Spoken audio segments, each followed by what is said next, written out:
கன்னி ராசிக்கார நண்பர்களே, கன்னி ராசியை பொறுத்த வரைக்கும் தற்போது வரக்கூடிய ஒவ்வொரு நாட்களும் உங்களுக்கு ஒவ்வொரு வகையான படிக்கட்டுகள் அப்படின்னு தான் சொல்லணும். வாழ்க்கையிலேயே ரொம்ப நாளாக கஷ்டப்பட்டு இருந்த உங்களுக்கு ஒரு வரப்பிரசாதம் கிடைக்கக்கூடிய ஒரு நாட்கள் தான் வரக்கூடிய நாட்கள். இந்த நாட்களில் நீங்கள் எது செஞ்சாலும் கொஞ்சம் யோசித்து செயல்படணும், எதை செஞ்சாலும் கொஞ்சம் தைரியமாகவும் பண்ணணும். நிறைய பேருக்கு தானாக பேசக்கூடிய சில ராசிகளில் இந்த கன்னி ராசி ஒன்று. ரொம்ப ஒரு ஓவர் திங்கிங் பர்சன். தனியாக இருந்தீங்க அப்படின்னா நீங்கள் பாட்டுக்கு ரொம்ப ஓவர் திங்க் பண்ணிகிட்டே இருப்பீங்க. அந்த ஓவர் திங்கிங்குமே எதை நோக்கி போயிட்டுருக்கோம் அப்படின்னு உங்களுக்கு தெரியாது. அது ஒரு எல்லை இல்லாத ஓவர் திங்கிங் அப்படின்னு சொல்லுவாங்க. அதனால் ஏதாவது ஒரு லாபம் இருக்கா? ஒன்றும் கிடையாது. உங்களுக்கே தெரியும். நீங்கள் உட்காந்து ஓவர் திங்க் பண்ணுறதுனால ஏதாவது ஒரு ப்ளஸ் பாயிண்ட் இருக்கா அப்படின்னு பார்த்தா ஒரு பாயிண்ட்டும் கிடச்சிருக்காது. இதில் என்ன ஒரு மைனஸ் பாயிண்ட் அப்படின்னா, நீங்கள் திங்க் பண்ணி உங்களுக்கு ஒரு ஹேபிட் வந்துருக்கும். ஒன்றே நகை கடிக்கிறது, இல்லைனா தலையில் ஏதாவது சொறிகிறது, இல்லைனா முடி இது பண்ணுறது, ஏதோ ஒன்று உங்களுக்கு வந்து ஏதோ ஒரு குறிப்பிட்ட ஹேபிட் உங்களுக்கு வந்து மேனரிசமாக இருக்கும். அது ரொம்ப கெட்ட பழக்கம் அப்படின்னு கூட சொல்லுவாங்க. இருந்தாலும் அது உங்களுக்கு வந்து ஒரு மேனரிசமாகவே மாறி இருக்கும். இந்த ராசியினரை பொறுத்த வரைக்கும் வரக்கூடிய ஒவ்வொரு நாட்களும் உங்களுக்கு ஒரு படிக்கட்டுகள் தான். படிக்கட்டை ஏறும் போது எந்த அளவுக்கு கொஞ்சம் எச்சரிக்கையாக ஏறணுமோ, தவற விடாமல் எப்படி எச்சரிக்கையாக ஏறணுமோ அந்தளவுக்கு நீங்கள் வந்து எச்சரிக்கையாக ஏறினீங்க அப்படின்னா மிகப்பெரிய நன்மை காத்திருக்குது. தொழிலில் முன்னேற்றம் அடையக்கூடிய ஒரு காலகட்டம், நல்ல ஒரு மனமகிழ்ச்சியான காலகட்டம். இருந்தாலும் ஒரு சில விஷயத்தில் நீங்கள் கவனமாக இருந்தே ஆக வேண்டும் அப்படிங்கிற ஒரு முக்கியமான நேரம் தான். ஸோ அது எது அப்படிங்கிறத நம்ம முன்னாடியே பார்த்துடலாம். நிறைய பேருக்கு நிறைய கருத்துக்கள் இருக்கும். சார் தனிப்படையாக ஜாதகம் பார்த்து சொல்லுங்கள் அப்படின்லாம் நிறைய பேர் கேட்டுட்ருக்கீங்க. சார் நீங்கள் லோக்கல்லேயே ஜாதகம் பார்க்கலாம். இல்லை சார் எனக்கு அங்கே சாட்டிஸ்ஃபேக்ஷன் இல்லை அப்படிங்கிற பட்சத்தில் கீழே ஒரு நம்பர் கொடுத்துருக்கேன், அந்த நம்பருக்கு நீங்கள் ஃபோன் பண்ணலாம். ஏன் சார் நான் கீழே நம்பருக்கு ஃபோன் பண்ணோம், நிறைய ஜோதிடர்கள் இருக்காங்களே அப்படின்னு கேட்டால் இதில் ஒரு ப்ளஸ் பாயிண்ட் என்ன தெரியுமா? 200 ஜோதிடர்களுக்கு ஆசான். அதுதான் இதில் ஒரு மிகப்பெரிய ப்ளஸ் பாயிண்ட்டு. அப்போ என்ன நடக்கும்? உங்களுக்கு நடக்கக்கூடிய அத்தனை விஷயங்களும், இத்தனை நாள் நடந்த விஷயங்கள் உங்களுக்கு சரியாக இருந்தால் தானே இனிமேல் நடக்கக்கூடிய விஷயங்கள் எதுன்னு கரெக்டாக கணிக்க முடியும். இத்தனை நாள் என்ன நடந்துச்சுன்னு ஃபஸ்ட்டு ஃபோன் பண்ணி கேளுங்க. அதுக்கப்புறம் நீங்கள் வந்து இனி வரக்கூடிய நாட்களை பற்றி நீங்கள் தெரிஞ்சுக்குவீங்க. இந்த ராசிக்காரர்கள் ஒரு வினோத ராசிக்காரர்கள். கன்னி ராசியை பொறுத்த வரைக்கும் ஒரு அறிவாளி அப்படின்னு அவங்களாவே நினச்சிக்குவாங்க. ஒரு குறிப்பிட்ட ஸ்டேஜில் அவங்க தான் முட்டாள் அப்படின்னு அவங்களாவே நினச்சிக்குவாங்க. ஆனால் வாழ்க்கையை சரியாக கொண்டு போகக்கூடிய ஒரு ராசிகள், முக்கியமான ராசி இந்த கன்னி ராசி தான். வாழ்க்கையில் மென்மேலும் வளர்ந்த பல ராசிகளில் முக்கியமான ராசி இந்த கன்னி ராசி தான். பார்க்குறதுக்கு அம்முனியாட்டமே இருப்பாங்க, ஆனால் பார்த்தா பயங்கரமான அச்சீவ்மெண்ட்ஸ்லாம் பண்ணியிருப்பாங்க. இவங்களோட பேக்ரவுண்ட்லாம் எடுத்து பார்த்தா சிலுத்து போயிடும். அந்தளவுக்கு இவங்களோட ஒவ்வொரு ஆக்டிவிட்டியும் பண்ணியிருப்பாங்க. ஊருக்குள்ளே ஒரு 10 பேர் இருக்காங்க அப்படின்னா அந்த ஊருக்குள்ளே இருக்கிறவங்களாம் இந்த பையன் ஒன்றும் பண்ண மாட்டான், இந்த பொண்ணு என்ன பண்ணுது அப்படின்னு நினச்சிட்டு இருப்பாங்க. திடீர்னு அந்த பையன் திடீர்னு ஒரு ஹைலைட்டான மேட்டர் பண்ணியிருப்பான். அப்படி பார்க்கக்கூடிய சில முக்கியமான ராசிகள் இந்த கன்னி ராசி ஒன்று. அந்த மாதிரி இருக்கக்கூடிய இந்த ராசிக்கு திருமண யோகம் எப்படி இருக்குது அப்படின்னு பார்த்தா திருமணத்தில் மிகப்பெரிய ஒரு ப்ளஸ் பாயிண்ட்ஸ்லாம் இருக்குங்க. என்ன சார் அது ப்ளஸ் பாயிண்ட் அப்படின்னு கேட்டிங்கன்னா, திருமணத்தில் இருந்த இத்தனை நாட்களாக உங்களுக்கு இருந்த தடைகள் நீங்கும். மிகப்பெரிய தோஷமாக நினச்ச தோஷங்கள் எல்லாமே விலகக்கூடிய ஒரு நேரம். சார் நிறைய பேருக்கு திருமணம் ஆகிறதுக்கு பல்வேறு காரணங்களை சொல்லி நீங்கள் வந்து தட்டி கழிச்சிட்டே போயிட்டு இருந்த சில நேரங்கள் எல்லாமே சரியாகக்கூடிய ஒரு காலகட்டம். திருமணத்திற்காக பெண் பார்த்துருப்பீங்க, பெண் பார்த்த இடத்துல உங்களை வந்து ரொம்ப அலக்கழிச்சிருப்பாங்க, இல்லை நீங்கள் வந்து ஏதாவது ஒரு காரணம் சொல்லி தட்டி கழிச்சு போயிட்டுருப்பாங்க. அது எல்லாமே சரியாகக்கூடிய ஒரு நேரம். திருமணம் ஆகாதவர்களுக்கு கடந்த 2 வருடங்களில் திருமணம் ஆகாதவர்களுக்கு ஆகியிருந்தது அப்படின்னா பிரச்சனை இல்லை. அப்படி இல்லை அப்படிங்கிற பட்சத்தில் ஒரு 6 மாத காலம் உங்களுக்கு எடுத்து தான் வந்து திருமணம் நடக்கும். வரக்கூடிய அமாவாசையிலிருந்து மிகப்பெரிய நன்மை நடக்கக்கூடிய ஒரு காலகட்டமாக வரக்கூடிய காலகட்டம் இருக்குது. அது எந்த அளவுக்கு நன்மை அப்படிங்கிறத நான் தெளிவாக சொல்கிறேன். இந்த ராசிக்காரர்கள் எப்பேற்பட்ட ராசிக்காரர்கள் அப்படின்னா, ஒரு ஆணாக இருந்தால் பெண்ணை இருக்கும், பெண்ணாக இருந்தால் ஆணை இருக்கும். அது மாதிரி இருவாளரையும் இருக்கக்கூடிய ஒரு ராசி இந்த ராசி. இந்த ராசியில் இருக்கிறவங்க யாராவது ஒருத்தர் ஏதோ ஒன்று சொல்கிறாங்க அப்படின்னா அது அவ்வளோ சீக்கிரம் ஏற்றுக்க மாட்டாங்க. ஏற்றுக்கிறாங்க அப்படின்னா அது பெரிய விஷயமா இருக்கும். அப்படி தலையாட்டுவாங்க, சரிங்க சார் பார்த்துக்கலாங்க, பேசிக்கலாங்க அப்படிம்பாங்க. ஆனால் ஃபைனலாக வந்து பார்த்திங்கன்னா இவங்களோட முடிவு தான் வந்து எடுப்பாங்க. நிறைய பேருக்கு இவங்க வந்து தலைவணங்கியே பாதி நேரங்கள் இவங்களோட வாழ்க்கையில் கழிததுனால இவங்க வந்து எதை செய்தாலும் இனிமேல் நம்ம வந்து யோசித்து செயல்படணும், நாமளே தான் வந்து எல்லாத்தையும் ஹேண்டில் பண்ணணும் அப்படிங்கிற ஒரு காலகட்டத்தினால இவங்க வந்து இனி ஒவ்வொரு செயலும் நாமளே யோசிச்சு பண்ணணும் அப்படின்னு பண்ணுவாங்க. ஆனால் என்னது, இவங்க பண்ணக்கூடிய எல்லா விஷயமே இவங்களுக்கு வந்து ட்ராபேக்காக தான் போய் முடிஞ்சிருக்கும். அதனாலேயே இவங்க சில விஷயங்களுக்கு வந்து முன்னெடுத்து போய் பண்ண மாட்டாங்க. இந்த ராசி ஒரு கூட்டு ராசி அப்படின்னு சொல்லுவாங்க. அதாவது கூட்டு ராசி அப்படின்னா உங்களோடு வேறு ஒரு ராசிகள், ஒரு வலுவான ராசி பிரயாணிச்சிச்சு அப்படின்னா உங்களுடைய வாழ்க்கை நல்லா மேம்பட்டுட்டு வரும். நீங்கள் தனிப்படையாக எடுக்கக்கூடிய சில விஷயங்கள் வந்து கொஞ்சம் எச்சரிக்கையாக தான் பண்ணணும். அதே மாதிரி உங்களுக்கு எல்லா ராசி கூடி போய் இணைய ராசி இல்லை இது நீங்கள் கூட்டு தொழில் பண்ணோம், ஒரு ஃப்ரெண்டு இருக்கான் அவன் பாட்டுக்கு அப்புறம் போய் பண்ணலாம் அப்படி பண்ணிங்கன்னா சில நேரத்தில் கவுத்துட்ரும். உங்களுக்கு தனியாக இருந்தீங்க அப்படின்னா உங்களுக்காக ஒரு ராசி, அது உங்களுடைய கணவனோ மனைவியோ இல்லை உங்களுடைய குழந்தைகளோ உங்களுடைய தாய் தக்கனோ யாரோ ஒருத்தர் மூலமாக இல்லை நட்போட்டாரங்களோ யாரோ ஒருத்தர் அவங்களுடைய ராசி வந்து உங்களுக்கு நல்ல உறுதுணையாக இருக்குது அப்படிங்கிற பட்சத்தில் உங்களையும் சேர்த்து வழிநடத்தக்கூடிய ஒரு பவராக அந்த ராசி வந்து செயல்படும். இதில் என்ன தெரியுமா ஒரு ஹைலைட்டு, நீங்கள் என்ன தான் நீங்கள் உருண்டு பிறண்டு இது பண்ணாலும் விதியின் பால் நீங்கள் சில இடத்துல வந்து தடைகளை சந்தித்து தான் மேலே வர முடியும். தடைகளை நீங்கள் சந்திக்கிறீங்க அப்படின்னா நீங்கள் என்ன பண்ணணும், ஃபஸ்ட்டு தடைகளை இருந்து நிவர்த்தி பெறுவதற்கு குலதெய்வத்தினுடைய வழிபாடு உங்களுக்கு கண்டிப்பாக தேவை. இந்த ராசியில் நீங்கள் போய் அப்படியே கரெக்டாக இந்த கன்னி ராசினா இப்போதைக்கு உங்களோட குலதெய்வத்தை கையை பிடிச்சிக்கோங்க. குலதெய்வத்தை கையை பிடிச்சிட்டிங்க அப்படின்னா எப்பேற்பட்ட தோஷங்களும் நிவர்த்தி ஆகும். அப்போ நீங்கள் ஃபஸ்ட்டு குலதெய்வத்தை வழிபாடு பண்ணணும். அடுத்தது பசுவுக்கு ஒரு நாட்டு மாடோ இல்லை மாடுகள் எங்கேயாவது நீங்கள் பார்த்தீங்க அப்படின்னா தினம் முடிஞ்ச ஒரு வாழைப்பழம் கொடுக்கும். இதோ ஒரு உணவு உங்கள் மூலமாக. கீரை மட்டும் கொடுக்கக்கூடாது.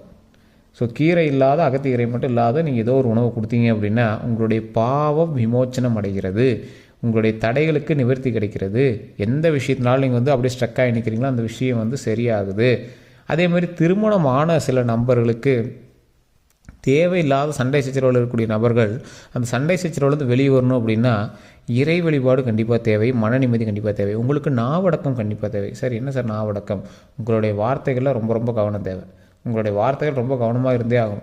உங்களுடைய வார்த்தைகளால் தேவையில்லாத உங்களுடைய எதிர்த்தரப்பினருக்கு ஒரு கோபம் வரக்கூடிய நேரமாகவோ இல்லை தேவையில்லாத டென்ஷன் ஆகக்கூடிய நேரமாகவோ இருக்கலாம். அதனால் நீங்கள் உங்களுடைய வார்த்தையில் கொஞ்சம் கொஞ்சம் கவனத்தை செலுத்தணும். அதே போல் உங்கள் வீட்டில் இருக்கிறவங்க பெரியவங்களுக்கு நீங்கள் வந்து மரியாதை கொடுக்கணும். இந்த ராசிக்காரரை பொறுத்த வரைக்கும் தாய் தந்தையரை கொஞ்சம் நாட்கள் பிரிந்து நீங்கள் இருக்க வேண்டிய ஒரு காலகட்டமாக கடந்த சில வருடங்கள் இருந்திருக்கும். அதனால் நீங்கள் அவங்கக்கிட்ட கொஞ்சம் பார்க்குறீங்க, பேசுகிறீங்க, அவங்களுடைய ஆரோக்கியத்தில் கொஞ்சம் கவனம் செலுத்துறீங்க. இப்படி எல்லா விஷயத்துலையுமே அவங்களுக்கு வந்து கொஞ்சம் உறுதுணையாக நீங்கள் இருந்தீங்க அப்படின்னா மிகப்பெரிய நன்மை உண்டு. தொழிலில் எப்பேற்பட்ட ஒரு நன்மை இருக்குதோ, அதாவது தொழில் சம்மந்தப்பட்ட விஷயங்கள் எப்பேற்பட்ட நன்மைகள் இருக்குதோ அந்தளவுக்கு நன்மைகள் நீங்கள் தொழில் செய்யக்கூடிய ஒவ்வொரு இடத்துலையும் நீங்கள் வந்து அமையுது. ஆனால் அந்த நன்மைகளை வந்து கெடுக்கிற அளவுக்கு உங்களுக்கு கந்திஷ்டி அதிகமாக இருக்குது. சரி என்ன சார் பண்ணுறது, ஒரு தொழில் பண்ணோம் அப்படின்னா அதில் ஓரளவு ப்ளஸ் வருது, ஒரு ப்ளஸ் அடிச்சிச்சு அப்படின்னா ஒரு மைனஸ் அடிக்குது சார், என்ன பண்ணுறதுனே தெரியல சார் அப்படின்னு இருப்பீங்க. அவங்க எல்லாமே நீங்கள் வந்து எதில் ஜாக்கிரதையாக இருக்கணும் அப்படின்னா ஒவ்வொரு படிக்கட்டாக நீங்கள் ஏறி வரும்போது உங்களுக்கு தடையாக யாராவது இருந்தார்கள் அப்படின்னா அவர்கள்ட்ட சண்டையோ சச்சரவோ எதுவும் போடவே கூடாது. குலதெய்வ வழிபாடு பண்ணிவிட்டு நான் சொல்லக்கூடிய விஷயத்தை கண்டிப்பாக நீங்கள் போய் கோவிலில் பண்ணி பாருங்கள். கோவிலை சுற்றி வரும்போது தட்சிணாமூர்த்தி அப்படின்னு ஒரு இடத்துல பார்த்துருப்பீங்க. கோவிலை சுற்றி வரீங்க, அந்த இடத்துல கருவறை சுற்றி வரும்போது தட்சிணாமூர்த்தி அப்படின்னு ஒரு சிலை இருக்கும். அந்த இடத்துல தட்சிணாமூர்த்தி வந்து சின்ன சிலையாக வச்சுருப்பாங்க. ஆனால் ராஜாக்கள் மட்டுமே வழிபட்ட ஒரு மிகப்பெரிய ஒரு மர்மமான சில விஷயங்களில் அந்த தட்சிணாமூர்த்தியும் ஒன்று. அந்த தட்சிணாமூர்த்தி சிலைக்கிட்ட ஒரு விஷயத்தை வந்து நீங்கள் நின்று வேண்டுங்க. தடைகளை நிவர்த்தி செய்வதற்கு தட்சிணாமூர்த்தியை தவிர வேறு கடவுள்கள் கொஞ்சம் அபூர்வம். ஸோ தட்சிணாமூர்த்தி வழிபாடு பண்ணும்போது கொண்டக்கடலை வச்சோ அல்லது ஒரு நெய்வேத்தியம் வச்சோ அந்த இடத்துல 2 நெய் விளக்கு வச்சு இறை வழிபாடு பண்ணிங்க அப்படின்னா தடைகளை நிவர்த்தி பண்ணி கொடுப்பார். அது எவ்வளோ பெரிய விஷயம் தெரியுமா? நீங்கள் வந்து தடைகள் நிவர்த்தி ஆயிடுச்சு அப்படின்னா உங்களோட லைஃப் ஆட்டோமேட்டிக்காக நீங்கள் வந்து அடுத்த ஸ்டெப் மேலே கொண்டு வந்துகிட்டே இருக்கலாம். தட்சிணாமூர்த்தி வழிபாடு தடைகள் நிவர்த்தி பண்ணுறதோடு மட்டும் இல்லாமல் உங்களுடைய கர்மாக்களை ஒழிக்குது, உங்களுடைய பாவங்களை வந்து ஒழித்து புண்ணியங்களை கொடுக்குது. ஸோ அப்படி கொடுக்கும்போது அங்கே இருக்கக்கூடிய ஏழை எளிய மக்களுக்கு அங்கே படைக்கக்கூடிய பிரசாதத்தை அங்கே இருக்கக்கூடிய ஒரு 10 பேருக்கு நீங்கள் கொடுத்து வணங்குனீங்க அப்படின்னா அன்னையோட பாவம் விலகுது. இது நீங்கள் ஒரு டைம் பண்ணிங்க அப்படின்னா அடுத்தடுத்த டைம் நீங்களாவே அதை வந்து ட்ரை பண்ண ஆரம்பிச்சிருங்க. ஒரு 10 டைம் நீங்கள் பண்ணீங்க அப்படின்னா உங்களோட லைஃப் வேறு லெவலில் இருக்கும். 11வது டைம் நீங்கள் பண்ணும் போதெல்லாம் நீங்கள் வந்து அப்படி ஒரு பயங்கரமான ஒரு தொழிலதிபராக தான் நீங்கள் வந்து அதை பண்ணுவீங்க. அந்தளவுக்கு வந்து மிகப்பெரிய தடை நிவர்த்தியாக இருக்கும். தொழில் சம்மந்தப்பட்ட விஷயங்களுக்கு மட்டும் இல்லை, திருமணம் சம்மந்தப்பட்ட விஷயங்களுக்கும் சரி அல்லது குழந்தைகள் சம்மந்தப்பட்ட விஷயங்களுக்கும் சரி எந்த ஒரு தடைகள் உங்களோட லைஃப்பில் இருந்துச்சு அப்படின்னாலும் அதை கட்டாயம் பண்ணி பாருங்கள். ஜாதகத்திலே பெரிய தடையாக சொல்லியிருக்காங்க சார், என்ன பண்ணுறதே தெரியல சார் அப்படிங்கிறவங்களாம் இந்த விஷயத்தை செஞ்சீங்க அப்படின்னா மிகப்பெரிய நன்மை உண்டு. அதாவது எந்த விஷயத்தினாலும் தடைப்படுறது தெரில அப்படின்லாம் சொல்லுவாங்கள்ல, குடும்ப ரீதியாவா இல்லை ஏதாவது ஒரு சம்மந்தப்பட்டா அப்படின்னு சொல்லுவாங்கள்ல, அந்த மாதிரி எந்த சம்மந்தம்னே தெரியல அப்படின்னு நினைக்கிறவங்களுக்கு இந்த விஷயம் உங்களுக்கு மிகப்பெரிய உறுதுணையாக வந்தமையும். ஓரளவுக்கு நீங்கள் வந்து செயல்படுறீங்க, ஒரு தொழிலில் நீங்கள் வந்து முன்னேறி செயல்படுறீங்க அப்படின்னா நீங்கள் அந்த தொழிலில் எந்த அளவுக்கு முன்னேற்றத்தை கொண்டு வரீங்களோ அந்தளவுக்கு இறை வழிபாடு உங்களுக்கு தேவை. நிறைய பேருக்கு இறை வழிபாடே இருக்காது. தொழிலில் முன்னேறினவங்களே இருக்கட்டும், இறை வழிபாடு இருக்குது. ஆனால் அவங்க வீட்டில் யாராவது ஒருத்தர் அவர்களுக்காக போராடி இறை வழிபாடு பண்ணிகிட்டு இருப்பாங்க. சரி, இறை வழிபாடு இது என்ன ஆன்மீக ரீதியாக விஷயமா, நாங்கள் எல்லா கடவுளையும் வணங்கிட்டு தான் இருக்கிறோம், ஜோதிடத்தை நம்புறதில்லை அப்படிங்கிறவங்களும் தயவு செய்து ஒரே ஒரு விஷயத்தை நீங்கள் வந்து கவனத்தில் வச்சுக்கணும். எந்த விஷயத்தை நீங்கள் கவனத்தில் வச்சுக்கணும் அப்படின்னா, சாமி கும்பிட்ற அத்தனை பேர்த்துக்கும் எல்லா நன்மையும் கிடைச்சிருதில்ல. சாமி கும்பிட்ற எல்லாருமே நல்லா இருக்காங்களா அப்படின்னு கேட்ட கேள்விக்குறி தான். குறிப்பிட்ட சில விஷயங்கள் கிரகத்தின் அடிப்படையில் உங்களுடைய தசாபுத்தின் அடிப்படையில் உங்களுக்கு என்ன நடக்குதோ அது கட்டாயம் நடக்கும். அப்படி நடக்கும்போது அதில் வந்து ஆபத்துலேருந்து தப்பிக்கணும் அப்படிங்கிறதுனால தான் இந்த வீடியோக்கெல்லாம் நம்ம போடுறோங்க. இப்போ ஏதோ ஒரு சின்ன சின்ன தடங்கல்கள் இருக்குது அப்படிங்கிற பட்சத்தில் அந்த தடைகளை நிவர்த்தி பண்ணிட்டீங்க அப்படின்னா பெரிய பிரச்சனையிலேருந்து நீங்கள் வந்து விளையிறீங்கல்ல, பெரிய பிரச்சனையிலேருந்து நம்ம வந்து வெளியே வந்துடும். ஸோ அதனால் பிரச்சனைகள் இல்லாத வாழ்க்கை வேணும் அப்படிங்கிறதுனால தான் முன்னாடியே தசாபதி செக் பண்ணுறது, உங்களுடைய ராசி செக் பண்ணுறது, இந்த மாதிரி வேறு ஏதாவது பிரச்சனைகள் இருக்கா அப்படிங்கிறது முன்னாடியே பார்த்துட்டு அது தகுந்த மாதிரி வந்து தொழிலில் முன்னேற்றத்தை எல்லாத்தையுமே ரெடி பண்ணுறதுங்க. உங்களுடைய வாழ்க்கையில் முன்னாடி என்ன நடந்தது அப்படின்னு தெரிஞ்சால் தான் அடுத்து என்ன நடக்க போகுதுங்கிறத நீங்கள் வந்து நம்புவீங்க. கீழே நம்பருக்கு ஃபோன் பண்ணி பாருங்கள். உங்களுடைய வாழ்க்கையில் நீங்கள் என்ன விஷயங்களை சந்திச்சிங்க, உங்களோட தசாபத்தியின் அடிப்படையில் நீங்கள் என்னெல்லாம் சந்திச்சிங்க அப்படின்னு அக்குவேர் அணிவேராக சொல்லிடுவார். உங்களுடைய பிறந்த தேதி, பிறந்த நேரம், பிறந்த ஊர், இது 3 வந்து எடுத்து வச்சுக்கோங்க. அதன் மூலமாக நீங்கள் என்னெல்லாம் கேட்கணும்னு ஆசைப்படுறீங்களோ அதெல்லாம் மைண்டில் வச்சுக்கோங்க. இத்தனை நாட்கள் என்ன நடந்தது அப்படின்னு ஃபஸ்ட்டு கேளுங்க. அந்த விஷயங்கள் சரியாக இருந்தால் மட்டும் அடுத்த விஷயத்துக்கு நீங்கள் வந்து கேட்க ஆரம்பிக்கலாம். இதை நான் ஓப்பன் சேலஞ்சாக சொல்கிறேன். அவ்வளோ அக்யூரேட்டாக வந்து உங்களோட லைஃப் வந்து அக்குவேர் அணிவேராக சொல்லிடுவாங்க. வேறு எந்த கருத்துக்கள் இருந்தாலும் நீங்கள் வந்து ஜஸ்ட் ஃபோன் பண்ணியே பேசி தெரிஞ்சுக்கலாம். இந்த ராசிக்காரர்கள், கன்னி ராசிக்காரர்கள்லாம் ஒரு ஆப்டான ராசி. நம்ம சேனலை ஃபாலோ பண்ணி வச்சுக்கோங்க. இனிமேல் வரக்கூடிய ஒவ்வொரு விஷயமும் உங்களுக்கு வந்து பொருத்தமானதாக இருக்கும். நீங்கள் இதை செய்யுங்க, இதை செய்யக்கூடாது அப்படின்னு பிரித்து சொல்கிற சேனல் எதுவுமே கிடையாது. நாங்கள் தெளிவாக ஓப்பனாக சொல்கிறோம். இந்த விஷயத்துக்கு உங்களுக்கு நல்லாயிருக்கும். இந்த 15 நாட்கள் தொழிலுக்கு நல்லாயிருக்கும். இந்த 15 நாட்கள் உங்களோட லைஃப் திருமணத்துக்கு நல்லாயிருக்கும்.